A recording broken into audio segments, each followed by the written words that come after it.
আসলে গণভোটের প্রয়োজনীয়তাটা কেন দেখা গেল? এখানে সাংবিধানিক আদেশ জারির যে বিষয়টি আসছে, আমরা যতটুকু জানি যে সাংবিধানিক আদেশ এভাবে দিলে সেটা ঠিক আইনসিদ্ধ হয় না। তো সেটা কি গণভোটের মধ্য দিয়ে হয়ে যায় কিনা, এবং এই গণভোট যদি নেওয়া হয়, সংবিধানে যখন একটা জিনিস, সংবিধানে যে কোনো সংস্কার যদি বাস্তবায়ন করতে হয়, সেটা আমরা জানি যে সংখ্যাগরিষ্ঠ, দ্বিতীয় সংখ্যাগরিষ্ঠ একটা ভোটের ব্যাপার থাকে পার্লামেন্টে। কিন্তু যখন আপনি গণভোটে যাচ্ছেন, তখন কিন্তু আপনার এক ভোটে বিজয়ী হয়ে ভোট জয়যুক্ত হচ্ছে। সংবিধান কি সংস্কার সেভাবে আসলে হতে পারে কিনা, একটু আমি আপনার কাছে সংক্ষেপে শুনবো। ধন্যবাদ। সহ-আলোচকদের সবাই সহ যারা দেখছেন সবাইকে সালাম এবং শুভেচ্ছা জানাই। প্রথম বিষয় হচ্ছে যে গণভোটের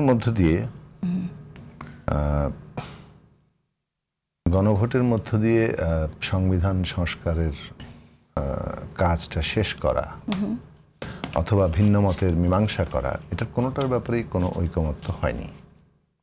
প্রস্তাব ছিল, নানা কারণেই অনেকগুলো প্রস্তাব এসছে। তার মধ্যে একটা আছে আস্থার সংকট, যে আমরা আজকে যা করছি ভবিষ্যতে গিয়ে পার্লামেন্টে যে জিতবে তারা সেটাকে মান্য করবে, এটা একটা আস্থার সংকট ছিল, কারণ অতীত অভিজ্ঞতা আছে।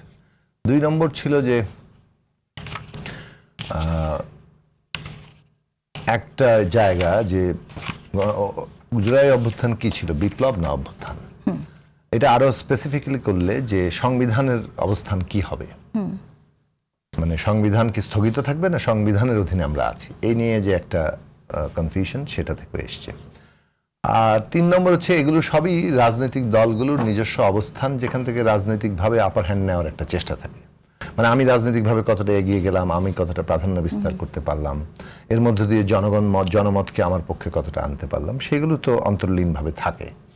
ওইটাই মূল বিষয় হিসেবে অনেক সময় কাজ করে যায়। যে কারণে আমাদের দলের দিক থেকে এটা আবার একটু পুনরায় উল্লেখ করে রাখা দরকার। আপনি বহুবার শুনেছেন, যতবার, অন্তত 5ই আগস্টের পর থেকে, যখন যে আমরা বলেছি যে প্রতিযোগিতা থাকবে, দলগুলো সবাই নিজেকে এগিয়ে নিয়ে যাওয়ার চেষ্টা করবে, কিন্তু সেটা যাতে ন্যূনতম জাতীয় ঐক্যমতকে অতিক্রম করে না যায়।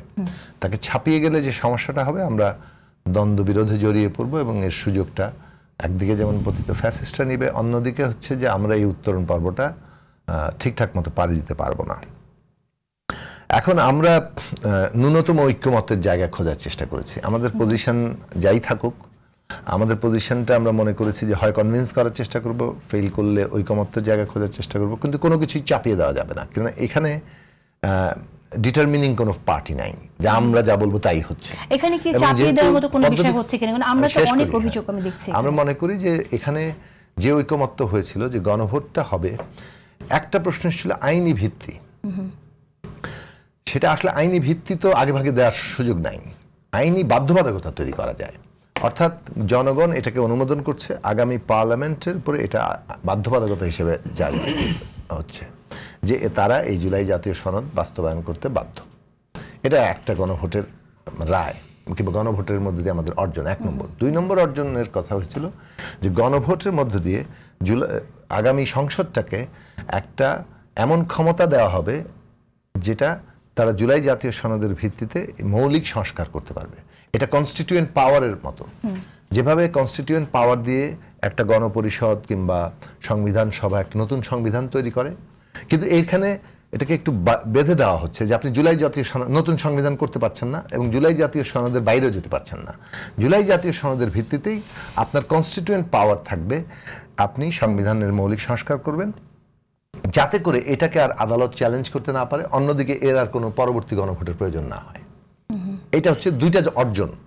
তার মানে আপনি গণভোটে যাচ্ছেন, অনুমোদন এবং একটা ক্ষমতা অর্পণ করছেন, কিন্তু নিজে এটার মীমাংসা করে ফেলছেন না গণভোটের মধ্যে দিয়ে। ফলে গণভোটের মধ্যে দিয়ে সংবিধানের মীমাংসা হয়ে যাচ্ছে না, যেটা হচ্ছে যে সংসদকে সেটা করার জন্য বাধ্যতা আরোপ করা হচ্ছে এবং ক্ষমতাও দেওয়া হচ্ছে। সংসদকে আপনি বাধ্যতার জন্য, আমি সংসদকে বাধ্য করা হচ্ছে, ঠিক আছে, কিন্তু সংসদকে বাধ্য করছেন, বাধ্যতা মানে একটা বাধ্যবাধকতার মধ্যে ফেলছেন। কোন বিষয়ে ফেলছেন? সংবিধান সংস্কারের বিষয়ে। সংবিধান সংস্কার যদি সংসদ করে, তখন তো 2/3 মেজরিটি লাগবে, কিন্তু আপনি কি 2/3 মেজরিটি ভোটে সেই থ্রেশহোল্ড দিয়ে কি আপনি সেটা বাধ্য করছেন? আপনি তো গণভোটে যখন যাচ্ছেন, তখন তো আপনি সিম্পল মেজরিটি নিয়ে আসছেন। আমি বলতে পারছি, কারণ আমরা তো কখনো আমাদের এখানে কিন্তু এই ধরনের সংবিধান সংস্কারের এতগুলো গণভোটে অনুমোদন নিচ্ছে, এটা তো আমরা বাধ্যবাধকতা আরোপ করা হচ্ছে, কিন্তু অনুমোদন নেওয়া হচ্ছে। 2/3 মেজরিটিতে ডেফিনেটলি সংবিধান সংস্কার হবে। এখন সেখানে ধরুন ঐকমত্য অংশ আছে, সেটা তো এমনি চলে যাবে কারণ সবাই রাজি। আর যদি কোনো দল 2/3 মেজরিটি না পায় তখন কম্প্রোমাইজে যেতে হবে। আলাপ আলোচনার মধ্যে দিয়ে যতটুকু ঐকমত্য হয় সেইটা ওই সংবিধান সংস্কার পরিষদ কিংবা ওই কনস্টিটিউয়েন্ট পাওয়ার নিয়ে যে আইনসভা সেটা তারা করবে। এই ছিল 15ই অক্টোবর পর্যন্ত আমাদের আলাপ আলোচনা, ঠিক আছে। এখন এইটা এই যে গণভোটটা হবে সেটা একটা আদেশ হবে, এটার বিষয়ে আমরা বলেছি। সেই আদেশের অধীনে একটা মানে গণভোট অধ্যাদেশ কিংবা আইন করা হবে। এখন এখানে দেখুন দুটো প্রসঙ্গ এসছে, দলের নাম উচ্চারণ না করি, মানে একটা দল বলেছে যে আদেশটা দিবে হচ্ছে পরবর্তীকালে আর কি বলেছে যে আদেশটা দিবে হচ্ছে প্রধান উপদেষ্টা। আর সাধারণভাবে আপনি যখনই মানে কোনো কিছু প্রধান উপদেষ্টা, তাহলে কোন কিসের বলে আদেশ দিচ্ছেন? প্রধান উপদেষ্টা আদেশ দেওয়ার জায়গা তো সংবিধানে কোথাও লেখা নাই। তিনি কি এখন সংবিধানের বাইরে যেতে পারেন?